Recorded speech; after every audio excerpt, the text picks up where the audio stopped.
अदिश और सदिश राशियां पढ़ेंगे।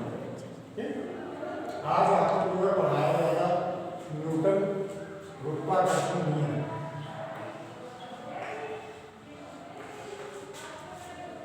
एक न्यूटन बल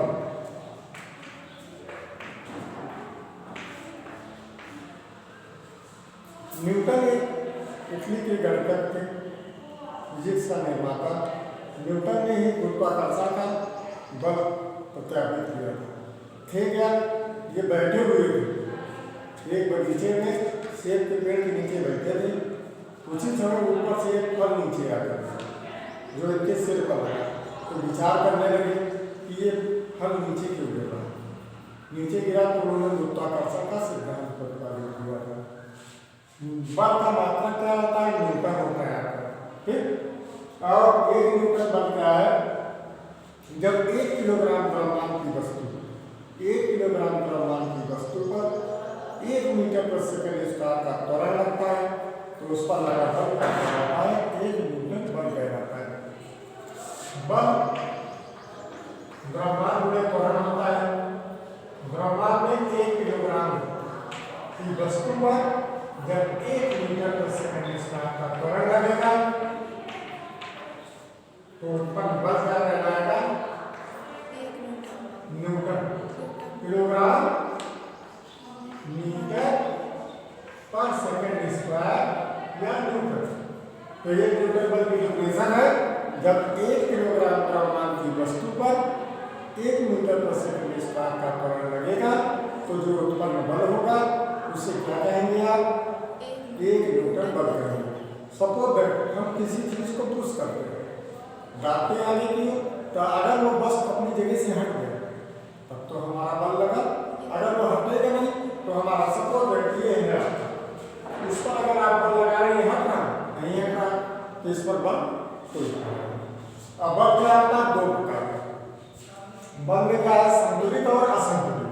जब दोनों में संतुलन अर्थात रस्सा कसी का खेल खेला जाता है तो दोनों तरफ रस्सा पकड़ के लोग जो खड़े रहते हैं, अगर एक पार्टी दूसरे पार्टी को न खींच पाए, दोनों बराबर है, तो संतुलित बल क्या होता है?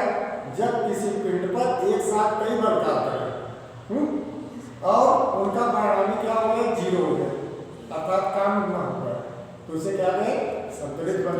अगर एक पार्टी खींच ले तो उसे क्या कहते हैं? असंतुलित बल कहते हैं।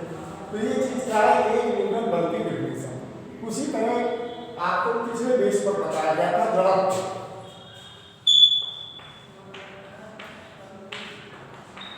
जड़त्व क्या है? जड़त्व मतलब कोई भी वस्तु अपनी जगह पे स्थिर धरी, अगर हम उसको हटाकर दूसरी जगह ले जाएंगे तभी तो चलेगी, नहीं बस वहीं पड़ी रहेगी। तो जड़त्व क्या है? किसी पिंड द्वारा अपनी विरामावस्था माने रखी हुई स्थिति, विरामावस्था या गति अवस्था को बनाए रखना जड़त्व कहलाता है। ठीक, ये आपकी जड़त्व की डेफिनेशन है। ठीक है, अब जड़त्व क्या होता है? ये 2 प्रकार का, एक होता है विराम का जड़त्व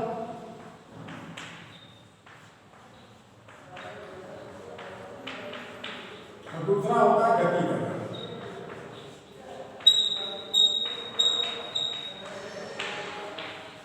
विराम का जड़त्व क्या है? कोई किसी पिंड द्वारा अपनी विरामावस्था को बनाए रखना। सपोज दैट ये रखी है, आपकी चाक यहाँ जमीन पर रख दी है तो उसी अवस्था बनी हुई है, तो किसी पिंड द्वारा अपनी विरामावस्था को बनाए रखना विराम जड़त्व कहलाता है, और किसी पिंड द्वारा अपनी गति अवस्था को बनाए रखना गति का जड़त्व कहलाता है। तो विराम जड़त्व और गति के जड़त्व में ये आपका बेस है। ठीक, अब आया आता है आपका नियम आता है न्यूटन। न्यूटन जो वैज्ञानिक थे, गणितज्ञ थे, इन्होंने जो है गति के 3 नियम बनाए, गति करने के 3 नियम बनाए। न्यूटन का गति विषयक नियम, न्यूटन का गति विषयक नियम।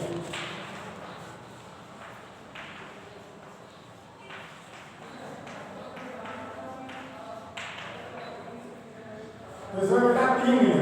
प्रथम नियम क्या है?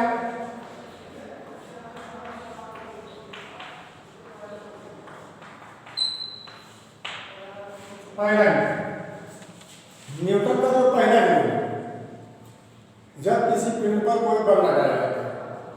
यदि कोई वस्तु विरामा या गति अवस्था में है तो उसी अवस्था में तब तक बनी रहेगी जब तक उस पर कोई बाह्य बल आरोपित न किया जाए। कोई पिंड विरामावस्था या गति की अवस्था में तब तक बनी रहती है जब तक उस पर बाह्य बल आरोपित करके उसकी स्थिति में परिवर्तन न किया जाए। ये चीज क्या है? प्रथम नियम। सपोज है पेड़ होता है, पेड़ को जोर से हिला दिया गया, जब जोर से हिलाते हैं तो उसका फल क्या होता है? नीचे गिर जाता है। कैसे गिर जाता है? क्योंकि पेड़ विरामावस्था में रहता है, जैसे ही हमने उसको हिलाया तो क्या हो गया? उसकी तना और शाखा गति अवस्था में आ गई, लेकिन फल विरामावस्था में बना रहा। एकाएक अवस्था परिवर्तन हुआ उसका, विराम से गति में है तो क्या हुआ? गुरुत्वाकर्षण के कारण टूटकर नीचे गिर गया। ये इसका उदाहरण है पहले नियम का, प्रथम नियम। आप गाड़ी में चलते हैं, बस में बैठते हैं, जब बस में आप बैठते हैं तो एकाएक बस जब चलती है तो आप क्या होता है? आप पीछे भी झुक जाते हैं। जब चलती तो आप पीछे झुक जाते हैं। इसका कारण हमारे शरीर का जो निचला हिस्सा होता है, ये गाड़ी के साथ साथ जैसे गाड़ी चलती है उसी साथ चलता रहता है और पूरी भाग स्थिर रहता है विरामावस्था का। जैसे ही गाड़ी चली, गाड़ी के साथ हमारा निचला हिस्सा चलने लगा तो ऊपर विरामावस्था में रहता है, विपरीत दिशा में पीछे चला जाता है। इसी तरह ब्रेक लगाई जाती है तो हम आगे की ओर गिरते हैं। क्यों? हमारा शरीर का निचला हिस्सा गाड़ी के साथ साथ रुक गया, ऊपरी हिस्सा क्या हुआ?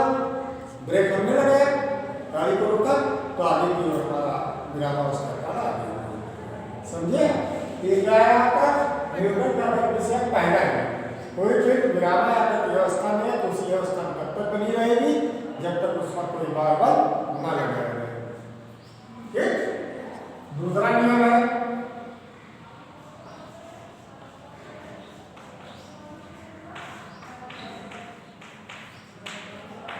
दूसरा नियम क्या है?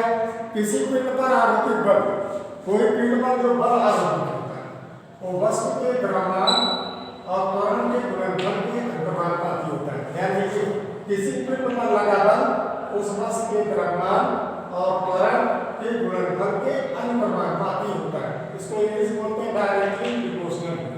अर्थात बल किस पर निर्भर करता है? द्रव्यमान पर और त्वरण पर। ठीक? फिर तीसरा नियम है क्रिया प्रतिक्रिया करना।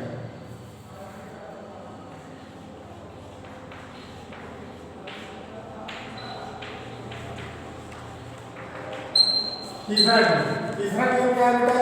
जब कोई वस्तु, ध्यान दीजिए आप, पानी खींचते हैं बाल्टी, कुएं से पानी बाल्टी खींचते समय एकाएक रस्सी टूट जाए तो व्यक्ति पीछे की ओर गिरता है।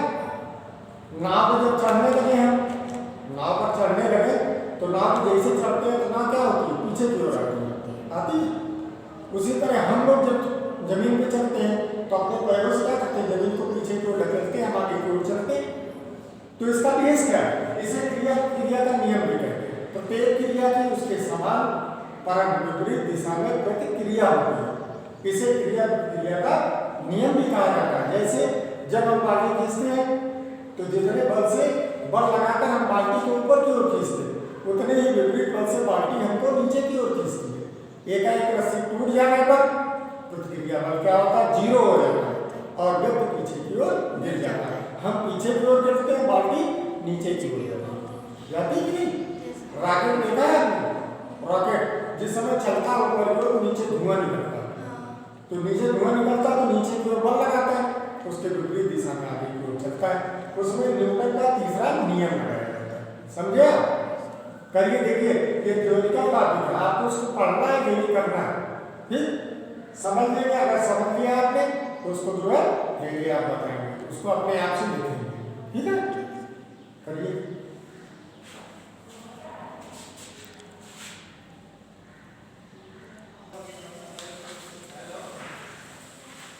अब देखिए, आप समझे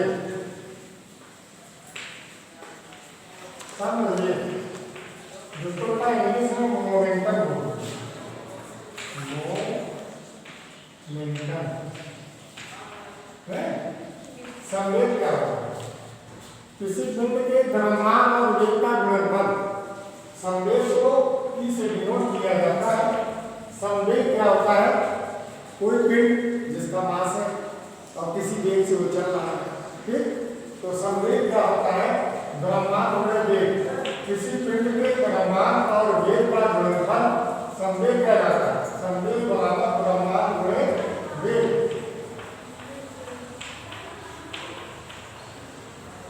हम मात्रा कैसे निकालोगे?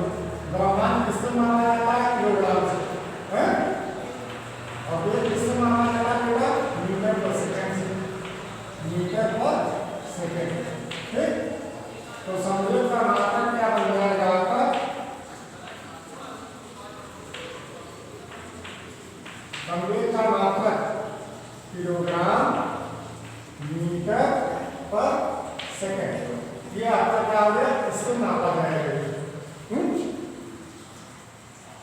अब इसी में आपका क्या, जैसे वेग तुम्हें नहीं मालूम वेग क्या होता है। जैसे गाड़ी चलाई जाती है तो उसमें लिखा होता है 40 किलोमीटर पर घंटा, लिखा होता है। तो वेग क्या है? एकांक समय में तय किया गया विस्थापन, विस्थापन में निश्चित दूरी, एकांक समय में तय किया गया विस्थापन क्या कहलाता? संवेग कहलाता, सॉरी वेग कहलाता। तो वेग बराबर क्या होता है? विस्थापन बटे समय। क्या होता है? विस्थापन बटे समय।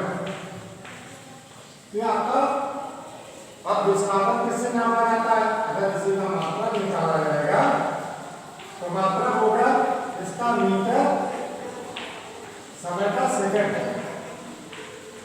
ठीक। तो इसका मात्रा बन जाएगा आपका मीटर पर सेकंड। समझ गए? हैं? अच्छा बताइए, ये चीजें आप पढ़िए और वक्त करके लाइए नाम चित्र, हैं जो भी।